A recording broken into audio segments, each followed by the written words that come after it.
जी अस्सलाम वालेकुम। कैफ 6 आज के लेक्चर आगाज़ करते हैं। Lecture number 63। आज के लेक्चर में हम कैश बजट प्रिपेयर करना सीखेंगे। कैश बजट कंपैरेटिवली बहुत आसान है क्योंकि इसमें जो ज़्यादातर कैलकुलेशन यूज़ होती हैं वो आप ऑलरेडी सीख चुके हैं। लेकिन उससे पहले फाल्कन वाला क्वेश्चन आपने अटेम्प्ट किया है। क्वेश्चन बाकी सारा क्वेश्चन हमने कल कर लिया था। क्लोजिंग स्टॉक फिनिश गुड की वैल्यूएशन रह गई थी, ठीक है। वो मैंने आपसे कहा था आप कर लेंगे और आपने कमेंट भी किया था कर लेंगे। उसमें सिर्फ स्टूडेंट ने क्वेश्चन पूछा है कि जब हम क्लोजिंग स्टॉक की वैल्यूएशन करते हैं उसके याद रखें दो तरीके। पहला तरीका तो ये है कि जिस तरह ओपनिंग कॉस्ट का स्ट्रक्चर उसने दिया था कि एक यूनिट की कॉस्ट में मटेरियल इतना शामिल है, लेबर इतने, वेरिएबल ओवरहेड इतने, फिक्स्ड ओवरहेड इतने, उसी तरह हम क्लोजिंग कॉस्ट का स्ट्रक्चर भी कैलकुलेट कर लें। क्वेश्चन में जो उसने इंफॉर्मेशन दी है कि ओपनिंग मटेरियल जो जितना था उसको हमने इस साल की इन्फ्लेशन से मल्टीप्लाई कर दिया और इस साल जो मटेरियल वेस्टेज वगैरह का डिफरेंस है उससे इस साल का रेट आ गया मटेरियल का। लेबर में ओपनिंग उठाया, एफिशिएंसी, इन्फ्लेशन का इम्पैक्ट लिया, क्लोजिंग आ गया। वेरिएबल ओवरहेड ओपनिंग उठाया, इन्फ्लेशन का इम्पैक्ट लिया, क्लोजिंग आ गया।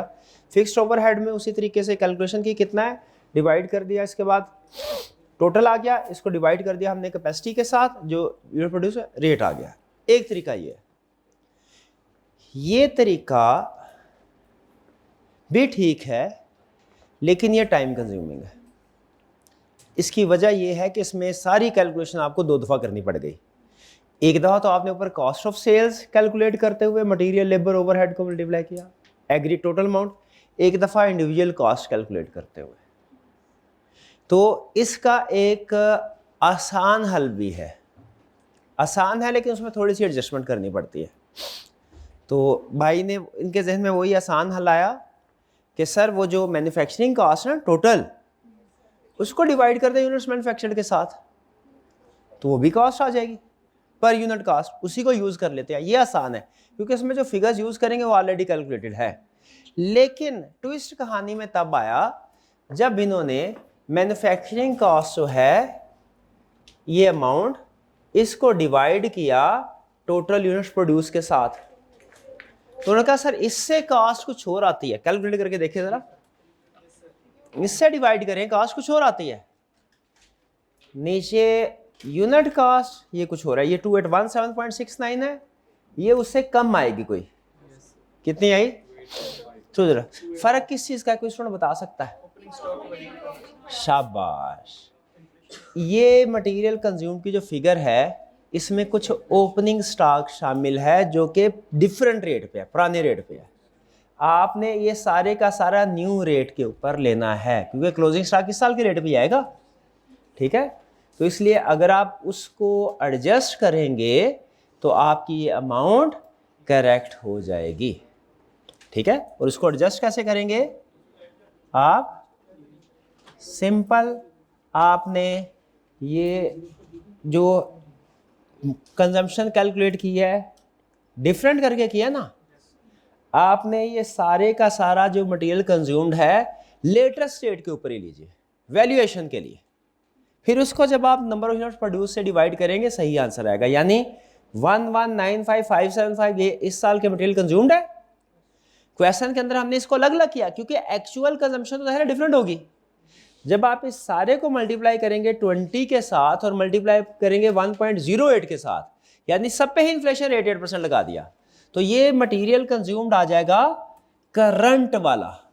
उसकी बेस पे कैलकुलेशन करेंगे तो वो टैली होगा। जैसे कीजिए calculation, 1195575 multiply by 20 multiplied by 1.08 जी 258, हाँ ठीक है। अब उसमें अभी आ गया बेटा, अब इसमें ये ऐड करें, ये अब तीनों ऐड करके डिवाइड करें, एग्जैक्ट आंसर आएगा। तो जो डिफरेंस किस चीज का था? ओपनिंग, क्योंकि हमारा FIFO बेसिस है ना, तो ओपनिंग स्टॉक तो सारे का सारा उड़ गया, निकल गया, वो कंज्यूम हो गया। तो इस साल का जितना भी क्लोजिंग स्टॉक है वो सिर्फ और सिर्फ लेटेस्ट डेट पे आना चाहिए। समझ रहे हैं? ये इस चीज़ का फ़र्क है बस। डन जी? कोई और प्रॉब्लम? चलिए आगे चलते हैं। अच्छा, अमूमी एक और चीज़ आपको बता दूं, अमूमी क्वेश्चन के अंदर चाहे मैन्युफैक्चरिंग कॉस्ट से डिवाइड करें या कॉस्ट ऑफ गुड्स मैन्युफैक्चर से डिवाइड करें, एक ही बात है, क्योंकि वर्किंग प्रोसेस जीरो होता है नॉर्मली। लेकिन जिस क्वेश्चन में अगर वर्किंग प्रोसेस है आप उसे मैन्युफैक्चरिंग कॉस्ट के साथ डिवाइड करें। ठीक है जी? अब चलते हैं हम अपने कैश बजट की तरफ। स्टार्ट करें जी। कैश बजट इजी है, ठीक है, दो रीजंस की वजह से। नंबर वन, इसमें जो कंसेप्ट टेस्ट होंगे वो आप प्रॉफिट एंड लॉस बजट में पहले कवर कुछ कंसेप्ट उधर कर चुके हैं, और एडवांस क्वेश्चन में जो कंसेप्ट आएंगे वो आप वर्किंग कैपिटल मैनेजमेंट में कर चुके हैं, तो इसमें कोई प्रॉब्लम। लेकिन बहरहाल देखते हैं फिर भी। कैश बजट है, अभी तक हमने क्या सीखा? प्रॉफिट एंड लॉस बजट बनाना सीख लिया। कैश बजट की तरफ आए। कैश बजट में दो चीजें हैं, cash received, cash payment. Cash received अमूमी तौर पे सिर्फ एक ही लाइन आइटम होगी, और वो कौन सी होगी? Cash received from debtors, sorry, cash received from customers. कोई बता सकता है कैश रिसीव्ड फ्रॉम डेटर और कैश रिसीव्ड फ्रॉम कस्टमर में क्या फर्क है? हाँ जी, डेटर सिर्फ क्रेडिट सेल, और जब हम कहते हैं कैश रिसीव्ड फ्रॉम कस्टमर, तो में कैश सेल भी तो होगी, तो कुछ कैश सेल होगी कुछ क्रेडिट सेल होगी। ठीक है जी? तो कैश रिसीव्ड वाला जो सेक्शन आएगा, कैश बजट में दो सेक्शन हो गए, कैश रिसीव्ड वाला है, कैश पेमेंट वाला। कैश रिसीव्ड वाले में एक आएगा cash received from cash sales, और एक आएगा cash received from debtors. Cash received payment वाली साइड पे इसी तरह दो चीजें होंगी, एक पेमेंट फॉर कैश परचेजेस और दूसरा पेमेंट टू क्रेडिटर। लेकिन इसके अलावा कुछ मजीद चीजें भी होंगी, पेमेंट फॉर एक्सपेंसेस। ठीक है, वो सब सारे एक्सपेंसेस का एक ही तरह का ट्रीटमेंट है। ठीक है, सारे एक्सपेंसेस का एक है। बस एक चीज का आपने ध्यान रखना है, कैश बजट है, नॉन कैश एक्सपेंस नहीं आना चाहिए, तो बस इसका ध्यान रखना है आपने। अब जरा देखते हैं इसमें किस तरह के वो हमसे क्वेश्चन पूछ सकता है, जरा गौर से सुनिएगा। कह रहा है इफ वी आर गिवन, और कैश बजट आपको मैंने बताया था अमूमी तौर पे, हमेशा नहीं लेकिन अमूमी तौर पे कैश बजट मंथ वाइज होता है, और profit loss budget normally annual होता है, हार्ड एंड फास्ट रूल नहीं है नॉर्मली। तो ये चूंकि cash budget normally month wise होता है, तो क्या होगा? आपको मंथ वाइज सेल दी गई होगी। क्या दिया होगा? मंथ वाइज सेल्स दी गई होगी, और रिकवरी पॉलिसी दी गई होगी। ठीक है, रिकवरी पॉलिसी का मतलब क्या है कि कैश टोटल सेल में से कैश सेल्स कितनी है, क्रेडिट सेल कितनी है, और क्रेडिट सेल का कितने परसेंट आप इस मंथ में रिकवर कर लेते हैं, कितने परसेंट नेक्स्ट मंथ में। ठीक है, we can calculate cash received from debtor. If we are given month wise sales and recovery policy, we can calculate cash received from debtor. Recovery policy could be either in percentage or in days. कैसे? जैसे फर्ज कीजिए उसने बोला कि credit से sorry total sales जो है ये है जनवरी का मंथ, ये है फरवरी, ये है मार्च। उसने कहा जनवरी में जो सेल्स है ना, सेल्स वो है फर्ज कीजिए 100, और हम नीचे बना रहे हैं कैश बजट। ये प्रॉफिट लॉस बजट हुआ, सेल्स, कॉस्ट ऑफ सेल्स। अच्छा याद रखिएगा, कैश बजट बनाने के लिए ज़रूरी है आप सेल्स और कॉस्ट ऑफ सेल्स का बजट भी बनाएं। कैश बजट बना, आप मुझे बता सकते हैं, जस्टिफाई कर सकते हैं क्यों ज़रूरी है? ये एसी ऑफ कर दीजिएगा इधर फ्लोर पे।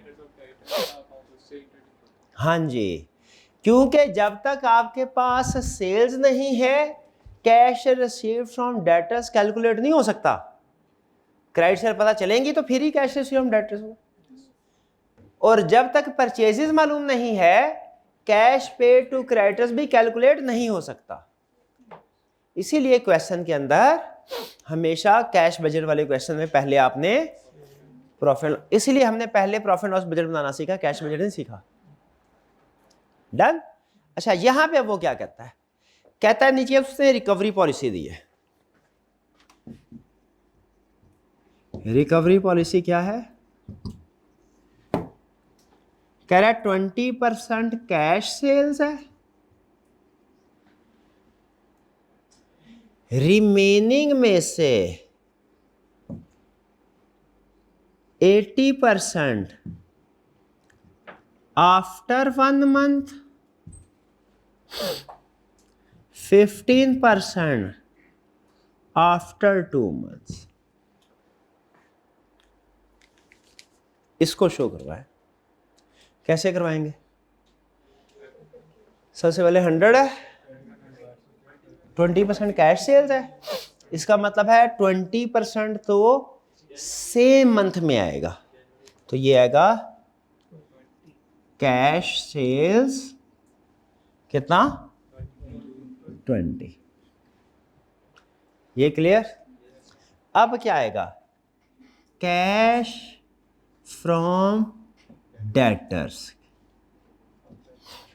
क्रेडिट सेल्स यानी। अब ये उसने टोटल का 80 और 50 नहीं दिया, नोट कीजिए, रिमेनिंग का दिया है, शाबाश, 80% का। तो 80 का 80% आफ्टर 1 मंथ से क्या मुराद है, अगर जनवरी में सेल हुई है फरवरी में, यानी 1 जनवरी का 1 फरवरी में, 2 जनवरी का 2 फरवरी, 3 जनवरी का 3 फरवरी, 10 जनवरी का 10 फरवरी, 20 जनवरी का 20 फरवरी। तो जनवरी के यानी जितनी सेल हुई है वो उसकी कलेक्शन क्या होगी, हम इसमें अज्यूम करते हैं हर मंथ 30 डेज का है, इवन फरवरी भी 30 डेज का, जनवरी भी 30 डेज का, सिंपलिसिटी करिए। तो आफ्टर 1 मंथ का मतलब क्या है कि क्रेडिट सेल इस साल इस महीने कुछ नहीं होनी, आफ्टर 1 मंथ कितनी होनी है 80%। कितना हो गया 80 का 80%, 64, शाबाश। 80 का से 100 minus cash cell, credit sale आए 80 और 80 का 84 आ गया 64। कैसे 64 आया, 100 माइनस 20 का 80%। नेक्स्ट, ये कैसे आया, ये है आफ्टर 2 मंथ। आफ्टर 2 मंथ का मतलब क्या, मार्च में 100 माइनस 20 का 15%, ये कितना आया 12। क्लियर। अब यहाँ पे रिमेनिंग की बात समझ आ गई। अब यहाँ पे एक और क्वेश्चन सोचने वाला है, रिमेनिंग का 80% काउंट फॉर हो गया, रिमेनिंग का 15% काउंट फॉर हो गया, 5% क्या है, 5% बैड डेट है। क्या उससे हम शो करवाएंगे कहीं पे, उसे कहीं शो नहीं करवाएंगे क्योंकि bad debt non cash item है। क्लियर हुआ। तो ये है कैश बजट जब उसने आपको परसेंटेजेस दी हों। क्लियर, ट्विस्ट लेके आए इसमें, यहां तक समझ आ गया तो फिर बताएं। दूसरा तरीका ये है, देखिए एग्जाम्पल 1 में वो यही बता रहा है कि रिकवरी पॉलिसी एंड परसेंटेज दी हो तो कैसे डील करेंगे। कह रहा है example 60% are collected in first month after sale, remaining in second month after sale. मतलब क्या हुआ, जिस महीने की क्रेडिट सेल है, जनवरी में अगर क्रेडिट सेल हुई है तो 60% कब होगा, फरवरी में। अच्छा, स्टूडेंट कहते हैं sir first month after cell का मतलब है कि जनवरी से ही कलेक्शन शुरू हो जाएगी। नहीं नहीं, 1 मंथ आफ्टर सेल, सेल के 1 मंथ बाद है इसका ट्रांसलेशन, सेल के 1 मंथ। तो अगर जनवरी में क्रेडिट सेल हुई है तो कैसे शो करवाएंगे, 60% उसका फरवरी में और remaining in second month after cell, और 40% मार्च में। ये बात समझ आई? फिर एक और सिचुएशन क्या दे सकता है, कहेगा जनवरी में इतनी क्रेडिट सेल हुई है, 20% of sale is in cash, 60% of debtors are collected in first month after sale, remaining in second month after sale. क्या मतलब, टोटल 100 अगर sales, 20% cash sale same month में आ जाएगी। अब कह रहा है 6, अच्छा यहां पे आपने नोट करना है 60% ऑफ डेटर्स बोला इसने कि 60% ऑफ सेल्स बोला। हाँ, 60% ऑफ सेल्स और 60% ऑफ क्रेडिट सेल में फर्क है, ठीक है। तो यहां पे डेटर्स बोला, डेटर का मतलब है टोटल सेल का 60% नहीं, 80% रिमेनिंग का। इस चीज का ध्यान रखना, ये एक लफ्ज की वजह से कैलकुलेशन में फर्क पड़ता है। 60% टोटल यानी 80 का 60% कब होगा, 1 month after cell. 1 month after cell का मतलब क्या है, जनवरी में सेल हुई है तो फरवरी में, और remaining second month after sale. Clear? मार्च में जितना भी रिमेनिंग रह गया, इसमें भी कोई बैड डेट नहीं है। Third, 5% discount is given if debtors pay in first month after sale.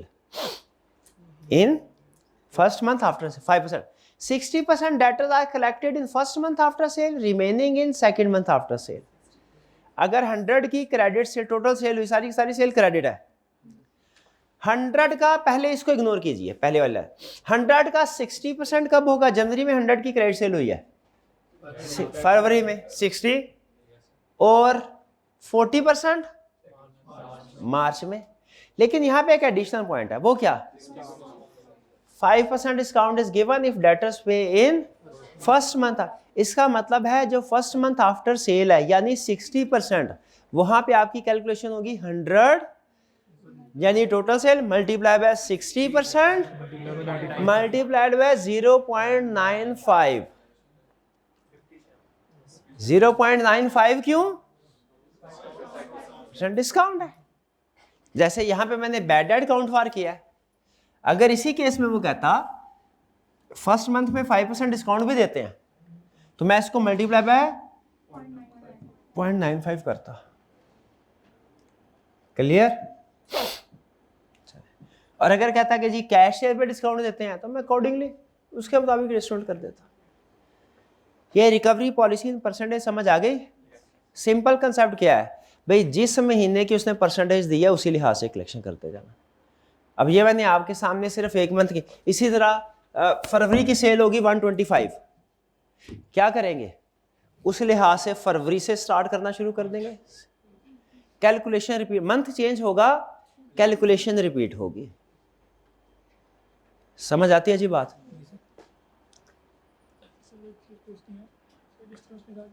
Discount एक डेटर पे इन फर्स्ट आफ्टर सेल, फिर इसमें आपने किस अजम्पशन लिए कि उसने फुल का नहीं 5% दिया, इसमें ये फुल का नहीं 5 नहीं मैं नहीं मेरे भाई, मैंने इसलिए कहा ये कैसे पता चला कि जो 5% डिस्काउंट है, क्वेश्चन इनका ये है, ये कैसे पता चला 5% डिस्काउंट है, ये टोटल सेल्स का नहीं है, सिर्फ फर्स्ट मंथ वाले का। उसने क्लियरली बताया हुआ है 5% discount is given if debtors, debtors का मतलब क्या है, क्रेडिट सेल वाले।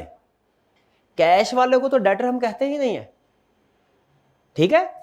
और फिर ये कैसे पता चला कि फर्स्ट मंथ आफ्टर सेल वालों को डिस्काउंट देना है, सेकंड वालों को नहीं देना, बताया होगा क्वेश्चन के अंदर। याद रखें बजटिंग में इंफॉर्मेशन हर गिवन होगी, ठीक है।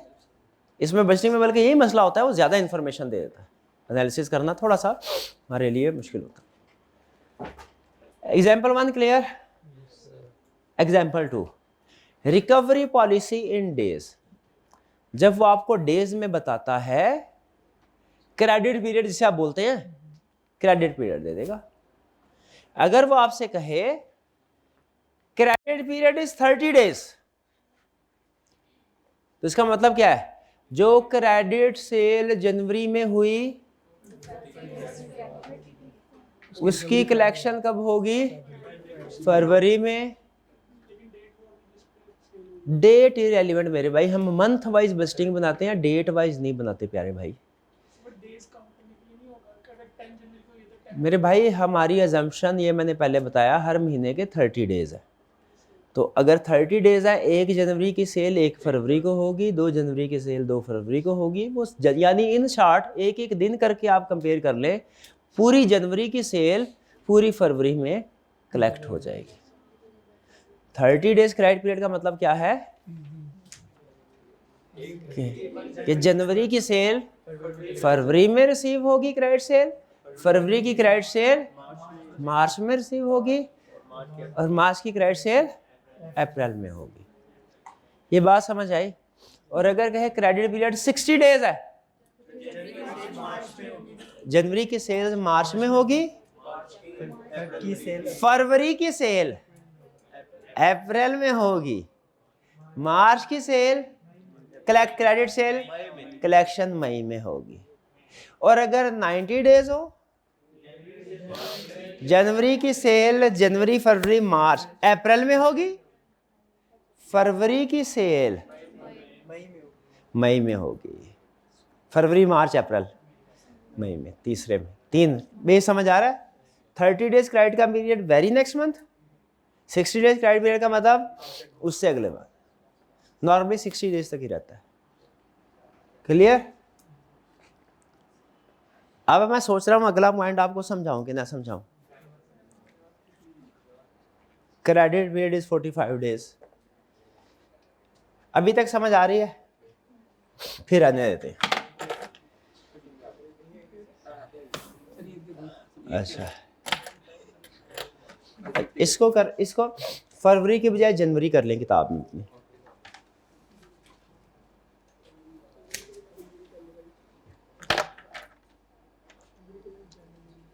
चलिए मैं कोशिश करता हूँ, समझ आ गया ठीक है, नहीं समझ आया तो ना सही, आपने चुप रहना।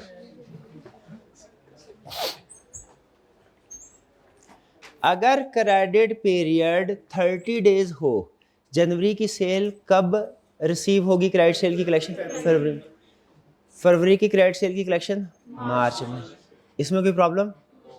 अगर क्रेडिट पीरियड 60 डेज हो, जनवरी की क्रेडिट सेल कब कलेक्ट होगी? मार्च में। फरवरी की क्रेडिट सेल कोई प्रॉब्लम? अब सवाल ये है, अगर क्रेडिट पीरियड 45 डेज हो तो आप इस गलत नतीजे पे पहुंचेंगे कि जनवरी की क्रेडिट सेल मार्च के फर्स्ट हाफ में कलेक्ट होगी। कितने स्टूडेंट का ख्याल है, अगर क्रेडिट पीरियड 45 डेज है, क्रेडिट पीरियड 45 डेज है, तो जनवरी के महीने की क्रेडिट सेल फरवरी क्या मार्च के फर्स्ट हाफ में होगी? किसी का नहीं ख्याल? क्यों? 45 जनवरी की क्रेडिट सेल है तो 45 गिनेंगे तो फरवरी के 30 गए और मार्च के 15-45 तो मार्च के फर्स्ट हाफ में बनते हैं। हाँ जी, इसमें यही पॉइंट है। जब कहे ना 15 के मल्टीपल में है क्रेडिट पीरियड, 15 डेज 45 डेज, आपने हर महीने के 2 हिस्से करने हैं। ये जनवरी का फर्स्ट हाफ, ये जनवरी, ये फरवरी, ये मार्च।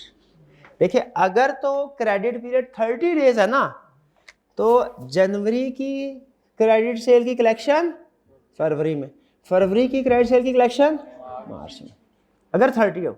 अगर 60 डेज हो, जनवरी की मार्च में। 45 डेज हो तो क्या होगा, जरा गौर से सुनिएगा।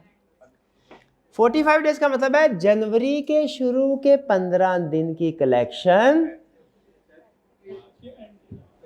फरवरी के सेकेंड हाफ में होगी। जनवरी का फर्स्ट हाफ कलेक्ट होगा, ये ए है, ये बी है। ए की कलेक्शन होगी फरवरी के सेकेंड हाफ में, और बी की कलेक्शन होगी मार्च के फर्स्ट हाफ में। ये समझ आया कि नहीं? क्योंकि 45 डेज हमने पूरा महीना ख़त्म होने के बाद नहीं गिनने शुरू करने। क्या आपने पहले को हाफ मंथ में कोई सेल नहीं की होगी? जो पहले आपने सेल की होगी उसकी कलेक्शन इधर आएगी। इसका मतलब है जब कभी क्रेडिट पीरियड 45 डेज आए, 15 डेज आए, 75 डेज आए, आपने हर महीने के 2 हिस्से कर लेने हैं। आधी सेल अलग शो करवानी है, आधी सेल अलग शो करवानी है। जैसे इस केस में अगर वो कहता क्रेडिट सेल है 100, क्रेडिट पीरियड है 45 डेज, क्रेडिट पीरियड क्या है 45 डेज। अब इसकी कलेक्शन कैसे होगी? आपने इसको 2 हिस्सों में डिवाइड करना है हर महीने को। ये सेल्स पूरे महीने की है, इसका मतलब है इसकी जो आधी सेल है जनवरी के महीने की, जो पहले हाफ की 50, वो कब कलेक्ट होगी? फरवरी के सेकेंड हाफ में, 16 से 30 के दरमियान में। और जो सेकेंड हाफ, जनवरी के सेकेंड हाफ का 50 सेल है, ये है एक मुश्किल कंसेप्ट कैश बजट में। जब क्रेडिट पीरियड 15 के मल्टीपल्स में हो, 15, 45, 75 ऐसे। जब क्रेडिट पीरियड 30 डेज, 60 डेज हो ना, 90 डेज, वो आसान है, आपने सिर्फ मंथ वाइज जाना है। लेकिन जब क्रेडिट पीरियड 15 के मल्टीपल में हो ना, तो उसका मतलब है आपने आधा आधा मंथ वाइज चलना है, पूरा मंथ वाइज। जी हाँ, डेट वाइज कर ले, डेट वाइज नहीं, first half second half wise देखेंगे। हाँ जी बिल्कुल, 30 जनवरी को जो सेल हो रही है वो सेकेंड हाफ होगा, वो इसका मतलब है फरवरी मार्च के फर्स्ट हाफ में कलेक्ट होगी।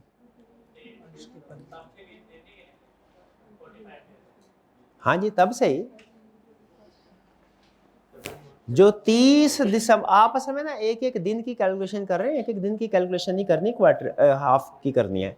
अगर 30 जनवरी की भी कलेक्शन हो ना, तो 30 जनवरी के 45 दिन कब खत्म हो गए? 15 मार्च को। तो 30 जनवरी की कलेक्शन कब आएगी? 15 मार्च, यानी मार्च के फर्स्ट हाफ में।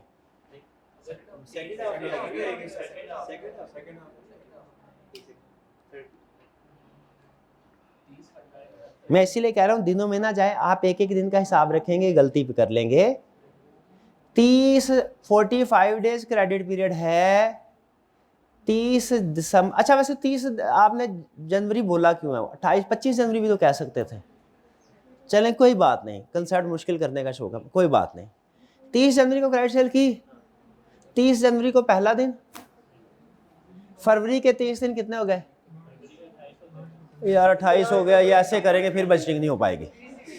फरवरी ऐसे करेंगे फिर बजटिंग मुश्किल है। फरवरी के 28 दिन होते हैं।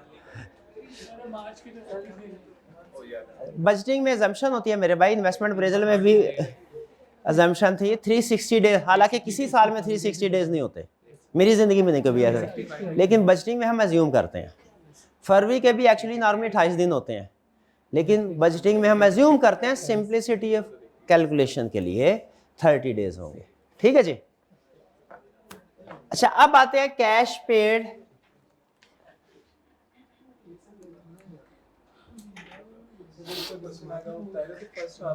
हर चीज बताएगा, हर चीज बताएगा, पहले सीख ले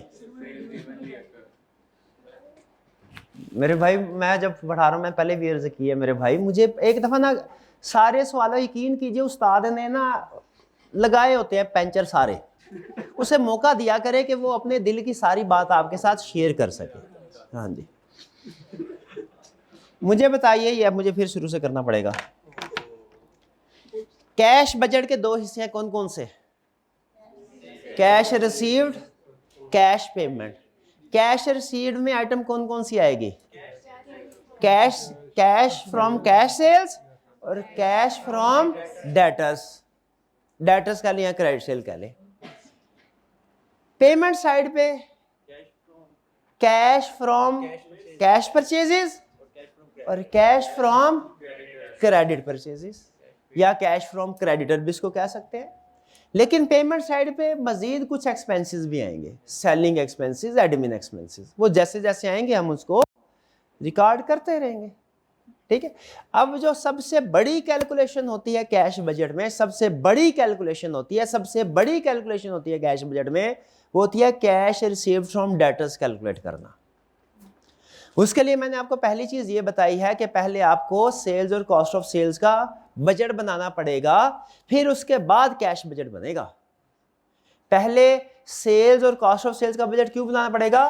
क्योंकि सेल्स से ही पता चलेगा कि डेटर्स कितने हैं, डेटर्स कितने पता चलेगा तो cash received from debtor calculate होगा। कॉस्ट ऑफ सेल्स बजट बनाने से पता चलेगा कि परचेजेस कितनी है पता चलेगा तो cash from purchases, cash paid for purchases या cash paid to creditor calculate होगा। तो डेटर्स की फिगर के लिए सेल होना जरूरी है, क्रेडिटर की फिगर के लिए परचेजेस होना जरूरी है। इसलिए पहले sales and cost of sales budget, फिर उसके बाद कैश रिसीव्ड और कैश पेड का बजट। क्लियर? अब जब हमने कैलकुलेट कर लिया सेल्स और cost of sales, cash received from debtors calculate कर रहे हैं, इसमें हमें दो तरह की इंफॉर्मेशन दे सकता है। या तो वो हमें रिकवरी पॉलिसी जो देगा ना, रिकवरी पॉलिसी का मतलब है कि सेल्स कैसे रिकवर होगी, कैश कैसे रिकवर होगा जो हमने सेल किया है, या तो वो परसेंटेज में आपको फिगर्स देगा या डेज में देगा। परसेंटेज में जब फिगर्स देगा तो वो बताएगा कि जनवरी के महीने की सेल है ना, इसका 60% सेम मंथ में या अगले मंथ में, 30% उससे अगले मंथ में, 10% उससे अगले मंथ में। इस तरीके से देगा 60, 30, 10, या कहेगा 40, 30, 20, 50, 30, 20। तो जैसे जैसे वो परसेंटेज बता दे, हमने वैसे वैसे उसकी कलेक्शन करते रहना। ठीक है। समटाइम इसमें वो जो रिकवरी पॉलिसी है वो डेज में भी बता देता है कि क्रेडिट पीरियड इज 30 डेज। इसका मतलब क्या है? क्रेडिट पीरियड इज 30 डेज का मतलब है credit sale of January will be collected in February, और credit sale of February will be collected in March. ठीक है जी, 30 डेज का मतलब। और जब कहे क्रेडिट पीरियड इज 45 डेज, इसका मतलब क्या है? जनवरी का फर्स्ट हाफ फरवरी के सेकंड हाफ में कलेक्ट होगा, जनवरी का सेकंड हाफ मार्च के फर्स्ट हाफ में कैलकुलेट होगा। ठीक है। लेकिन रिकॉल करवा दूं आपको, वर्किंग कैपिटल का टॉपिक जो हमने किया है, तो इसमें हमने ये सीखा हुआ है, अगर हमें कोई रेशियो वो डेज में बता दे, हम उससे क्लोजिंग बैलेंस कैलकुलेट कर सकते हैं। तो अगर आपके पास सेल्स की फिगर मौजूद है ऑलरेडी, अगर उसने आपको क्रेडिट पीरियड 30 डेज बताया है, तो आप डेटर टर्नओवर रेशियो की मदद से अगर जरूरत पड़ी डेटर्स का बैलेंस कैलकुलेट कर सकते हैं। ऐसा ही है। चलिए, सेम कंसेप्ट क्रेडिटर का है। कैश पेड फॉर परचेजेस, आपको परचेजेस देगा हर महीने की, जो हमने कैलकुलेट कर ली होंगी। खुद से दे दी तो अच्छी बात, नहीं भी दी तो हमने कैलकुलेट कर ली होगी कॉस्ट ऑफ सेल्स में। फिर कहेगा परचेजेस की पेमेंट पॉलिसी क्या है, अगेन उसी तरह बताएगा। परचेजेस में कैश सेल्स इतनी है, परचेजेस में कैश परचेजेस इतनी है, क्रेडिट परचेजेस इतनी। कैश परचेजेस सेम मंथ में, क्रेडिट परचेजेस बताएगा 1 मंथ आफ्टर परचेज या 2 month after purchase. 1 month after purchase बोला तो जिस महीने की क्रेडिट परचेज है उससे अगले महीने शो करवाएंगे, और 2 मंथ्स आफ्टर परचेज बोला तो परचेज है उसके 2 माह बाद, यानी जनवरी की है तो फरवरी मार्च में, जनवरी की है तो मार्च में। ठीक है। 1 महीने का मतलब नेक्स्ट मंथ में, और 2 महीने का मतलब उससे अगले महीने। ये है हमारा बजट। बाकी कैश पेड फॉर एक्सपेंसेस ये तो इजी है। वो कहता है सिंपल पोर्शनमेंट होगी कि ये एक्सपेंस है, सेम मंथ में पे कर दिया तो सारे का सेम मंथ में, अगले मंथ में पे किया तो अगले मंथ में आ जाएगा, 50-50 किया तो 50-50 हो जाएगा। ठीक। अब ज़रा इसका हम करते हैं एक क्वेश्चन, ये मिनी क्वेश्चन, बड़े क्वेश्चन का 50% है, इसमें और एडजस्टमेंट भी थी लेकिन मैं सिर्फ कैश बजट वाली आपके सामने रखी है। स्टार्ट करें? मैं भी स्टार्ट करता हूं, आपने भी करना है, लेकिन मैं चाहता हूं पहले आपको मैं 10 मिनट दे दूं, आप इसको अटेम्प्ट कीजिए। हिंट बताता हूं। सबसे पहले देखें कैश बजट है कि प्रॉफिट एंड लॉस बजट, ये देखें। फिर देखें मंथ वाइज बनाना है या ईयर वाइज बनाना है, और पहले सेल्स और कॉस्ट ऑफ सेल्स बजट बनाना है, फिर उसके बाद कैश रिसीव्ड और कैश पेड का बजट बनाना है। ये क्लियर? ये इतने हिंट्स काफ़ी हैं।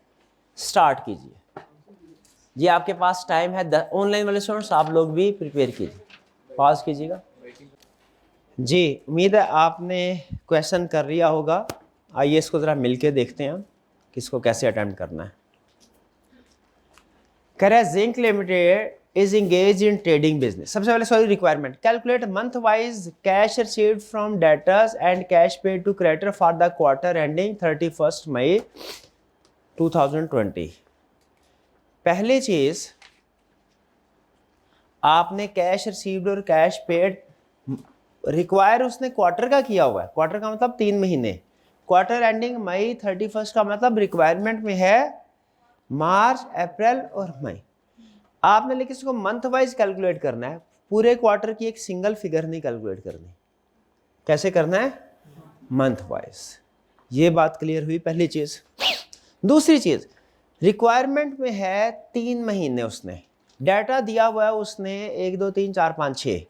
बड़ा क्वेश्चन, क्या फॉर्मेट ड्रा करते हुए हम सिर्फ 3 महीने जो रिक्वायरमेंट के हैं उन्हीं के कॉलम ड्रा करें, या के रिमेनिंग मंथ के कॉलम भी ड्रा करें? रिमेनिंग मंथ के कॉलम क्यों ड्रा करें? क्योंकि हो सकता है कोई इंफॉर्मेशन ऐसी हो जो फरवरी के महीने की है लेकिन मार्च से लिंक हो रही हो। मार्च के महीने की इंफॉर्मेशन हो सकता है अप्रैल में लिंक हो रही हो। जैसे अगर एक महीने की क्रेडिट सेल की कलेक्शन दूसरे महीने में हो रही है तो आपको प्रीवियस मंथ का भी सेल चाहिए होती है। इसीलिए असूल बना लीजिए कि रिक्वायरमेंट चाहे 3 महीने की या 4 महीने की क्यों ना हो, अगर डाटा उसने 6-7 महीनों का दिया हुआ है, आपने फॉर्मेट में सारा डाटा इनपुट करना है, सारी उसको कॉलम बनाने हैं हर मंथ के। क्यों?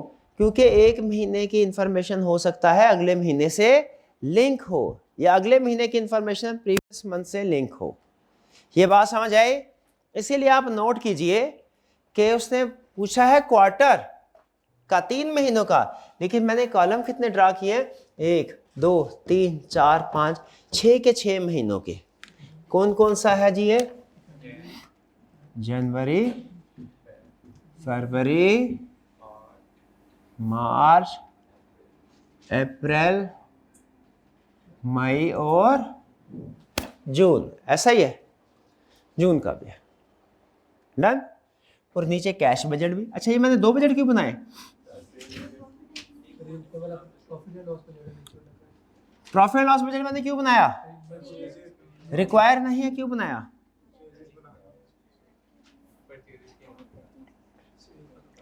इसलिए कि जब तक सेल्स नहीं होगी cash received from debtors calculate नहीं कर सकते, जब तक परचेजेस नहीं होंगी cash paid to creditors calculate नहीं कर सकते। इसलिए कह रहा है zinc limited is engage in trading business following. Trading business, इसका मतलब फॉर्मेट कौन सा हमारा होगा? ट्रेडिंग वाला। Following data has been extracted from GL's business plan for the year ended 30 September 2002। Sales है तो सब रुपीज इन 1000। सबसे पहले क्या करें? सेल्स को रिकॉर्ड कर लेते हैं, ऐसा ही है। सेल्स कितनी सेल्स? 85,000, 95,000, 55,000, 60,000, 65,000, 75,000। कोई प्रॉब्लम यहां तक? ये हमारी होगी सेल्स। इसके बाद क्या करना है? Cost of sales less cost of sales. Cost of sales का फार्मूला क्या है? Opening stock add purchases minus closing stock is equal to cost of sales. यहां तक कोई problem? Cash sale is 20% of the total sale. ZL earns a gross profit of 25% of sales and uniformly maintains stocks at 80% of projected sales of the following month. अब ये information उसने क्यों दिया? ये gross profit GP ratio किस purpose के लिए होती है? स्टॉक लेवल किस पर्पस के? पॉलिसी किस? कॉस्ट ऑफ सेल्स के लिए। शाबाश। तो ZL earn gross profit of 25% of sales का मतलब क्या? कॉस्ट ऑफ सेल्स क्या होगी? 75% ऑफ सेल्स। तो कॉस्ट ऑफ सेल्स क्या हुई? Sales multiply by 0. एक दफा कैलकुलेशन लिख दी, काफी है। अब करवाते जाए, इस फिगर को 75% से मल्टीप्लाई करें। एक स्टूडेंट 63750 712, बाकी मैच करते रहे। 71250 41250 45,000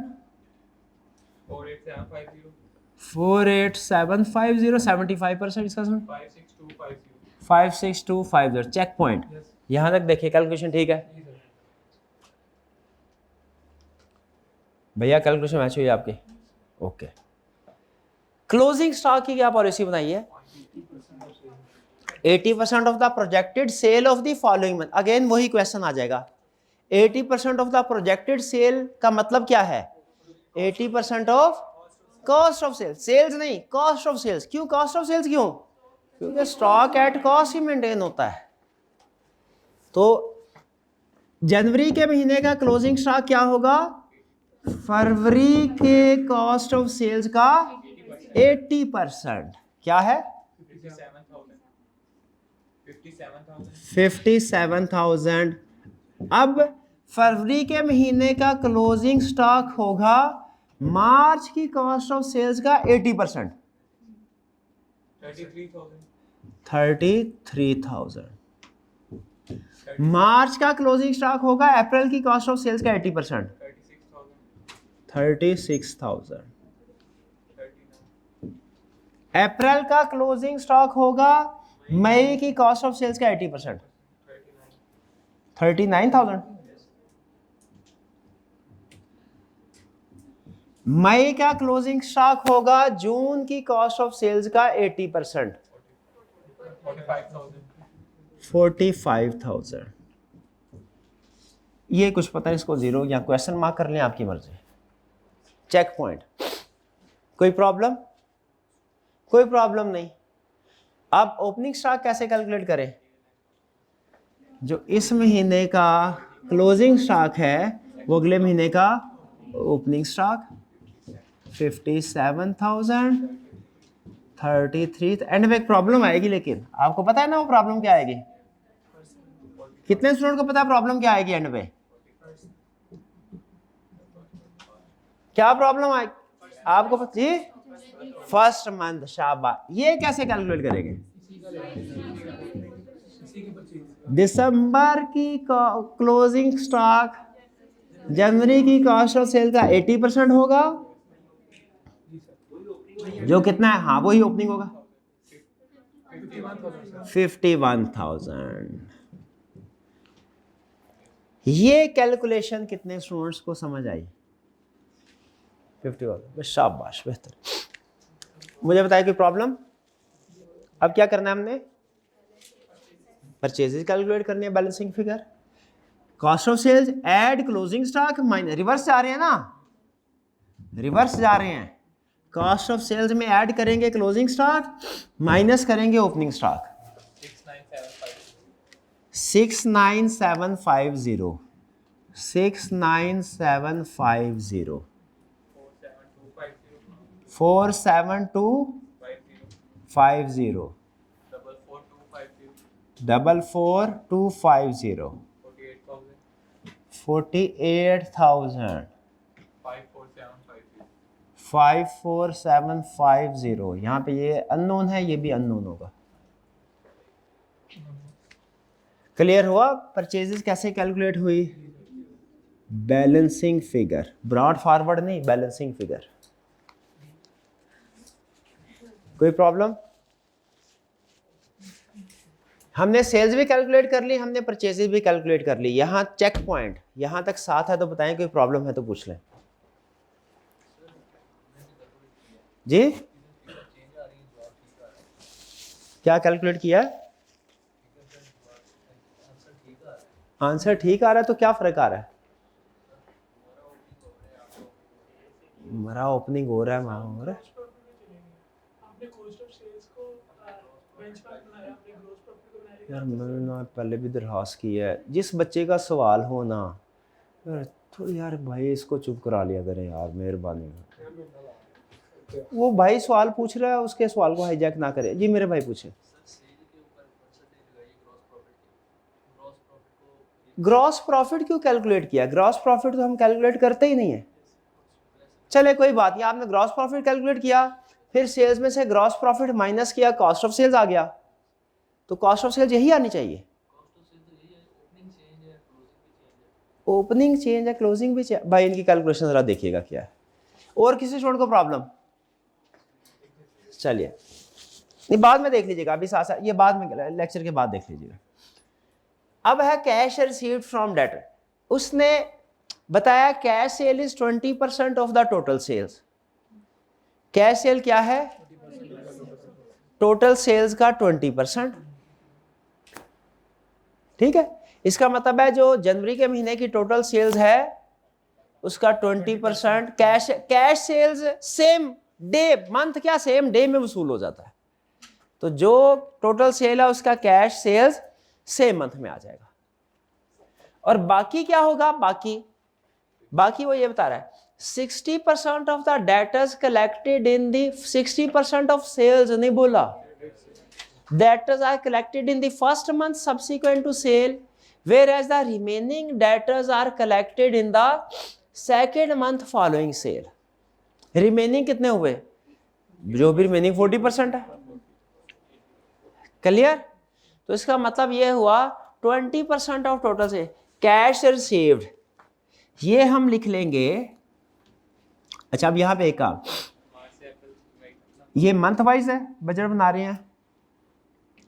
यहाँ पे चूंकि सेल्स हमें मंथ वाइज होगी तो बेहतर है यहाँ पे आप मंथ इधर भी लिख दीजिए, जनवरी, फरवरी, मार्च, अप्रैल, मई, जून। यहाँ पे भी हॉरिजेंटल लिखा वर्टिकल, क्यों? ताकि आपकी अलाइनमेंट हो जाए। जैसे अब जनवरी के महीने की सेल कितनी है? 85,000। इसमें से कितना जनवरी के महीने में ही कलेक्ट हो जाएगा? 20%। तो 85 इंटू 20%, 17,000। ये आ गया 17,000 इधर। अब जनवरी के महीने की सेल का कितने परसेंट फरवरी में आएगा? ये 85 था, 20% इधर आ गया, बाकी 80% रह गया। 80% कितना था? 68। ये क्रेडिट सेल है। अब इस 80% का 60% महीने बाद कैलकुलेट है, समझ रहे हैं? टोटल सेल में से कैश सेल अलग कर दी, बाकी क्रेडिट सेल है, उसका 60% एक महीने बाद कैलकुलेट हुआ, 40% 2 महीने बाद। कितना हुआ? 40800 और 1 महीने बाद, और फिर रिमेनिंग 27200 चेक पॉइंट। और ये आखिरी चेक पॉइंट समझिए इसको, क्योंकि बाकी कैलकुलेशन रिपीट होंगी। Sir clear? Sir cash period सी रेलेवेंट नहीं बना सकते, ये रेलेवेंट नहीं बना सकते कैश पीरियड सी 3 माह का, मार्च से लेकर मई तक। आप कह रहे हैं कि सिर्फ मार्च से लेके मई तक का कैश बजट यानी सिर्फ 3 कॉलम रखें? Not recommended. बना सकते हैं, करेक्ट भी होगा, नॉट रिकमेंडेड, क्योंकि उसमें फिर आपको प्रीवियस मंथ्स की फिगर काउंट फॉर करने में प्रॉब्लम होगी। आपको याद होगा पहले जब फाइनेंस हमारा शुरू पहला टॉपिक था उसमें बताया था हम कोशिश करेंगे फॉर्मेट एक ही हो। इसमें एक नुकसान होता है, एक फायदा फॉर्मेट से। नुकसान क्या होता है? फॉर्मेट बड़ा होता है, कुछ चीजें रेलिवेंट होती है, कुछ चीजें रेलिवेंट, ये नुकसान होता है।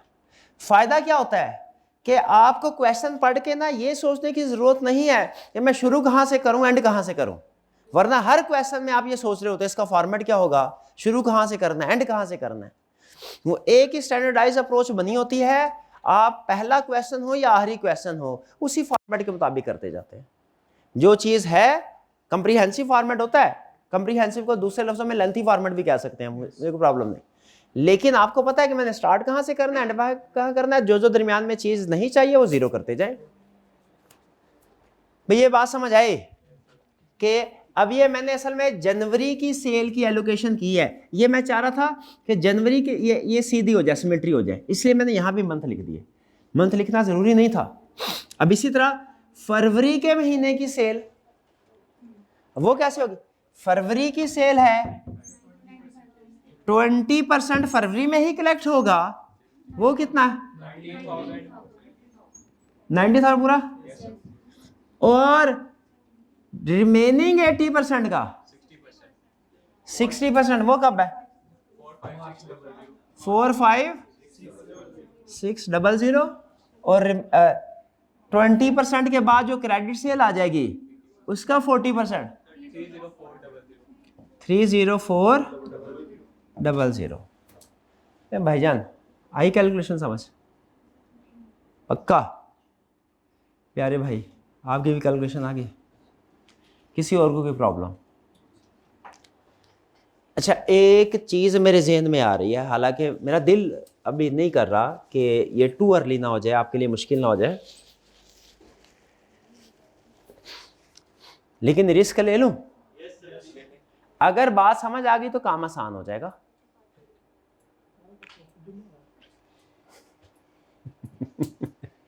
बात समझ आ गई तो काम आसान हो जाएगा, ना समझ आई तो कोई बात नहीं, वो तो पहले नहीं समझ आई। ये है टोटल सेल्स, ये है कैश सेल्स 20% कैश, ये है credit 80%। Cash sales 20% same month में आ रही है। 80% के आगे दो हिस्से किए हैं। हम अभी क्या कर रहे हैं? टोटल सेल्स का 20% सेम मंथ में, टोटल सेल्स का 80% कैलकुलेट करते हैं, उसको 60% से मल्टीप्लाई करते हैं अगले मंथ में। टोटल सेल्स का 80% कैलकुलेट करते हैं, 40% कैलकुलेट करते हैं उससे अगले मंथ में। दो कांस्टेंट होना इक्वेशन में, आप मैथ के एक्सपर्ट है, उनको सिंप्लीफाई किया जा सकता है। दो स्टेप कैलकुलेशन की बजाय, ये दो स्टेप की कैलकुलेशन है क्रेडिट सेल की, पहले टोटल सेल से क्रेडिट सेल पे जाते हैं, फिर क्रेडिट के 60, इसको सिंप्लीफाई वन स्टेप में किया जा सकता है। कैसे? टोटल सेल का 20% सेम मंथ में है, टोटल सेल्स का 80 का 60, 8 सिक्का 48, टोटल सेल का 48% अगले मंथ में है, और 800 का 32, टोटल सेल का 32% उससे अगले मंथ में है। यानी टू स्टेप कैलकुलेशन की बजाय आप सिंपल जनवरी के महीने की टोटल सेल का 20% जनवरी में ले, टोटल सेल का ही 48% फरवरी में ले, टोटल सेल का ही 32% मार्च में ले। इन परसेंटेजेस के मुताबिक कैलकुलेशन करके देखे सेम आती है कि नहीं। तो इससे क्या हमें फायदा हुआ? टू टाइम बच गया। टू स्टेप कैलकुलेशन के बजाय हम वन स्टेप कैलकुलेशन के ऊपर आ गए। सही बात है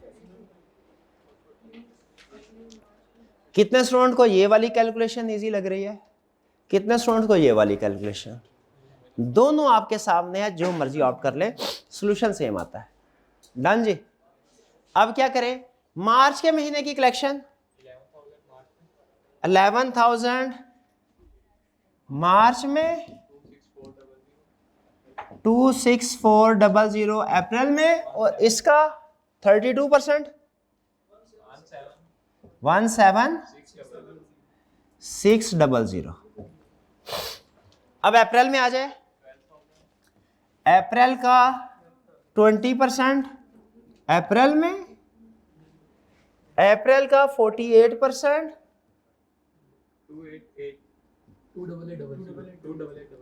00, और अप्रैल का रिमेनिंग 32%। क्लियर? मई में 13,000, 20% इधर आ गया, 48%, 31200, और जून में 20%, 15,000।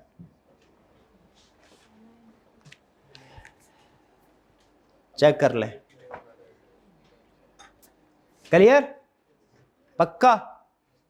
अच्छा, ये मंथ आपको अब समझ आ गई किस लिए? ताकि कैलकुलेशन सिमेट्री में रहे। ठीक है, आई कैप का सॉल्यूशन देखिए, उसने कैलकुलेशन एक ही होती है, लेकिन वो वर्किंग अलहदा से शो करवाई होती है, मुझे तो समझ नहीं आती उससे, आपको शायद आ जाए। ये मुझे क्लियर? अच्छा, इसको सम करना जरूरी नहीं है, इन तीनों को टोटल करके इधर लिखना जरूरी नहीं है, बस ये शो करवा दिया आपने, काफी है। कैश पेड, कैश पेड की क्या पॉलिसी है? Creditors are paid 1 month after purchase. मतलब क्या? जनवरी का क्रेडिटर,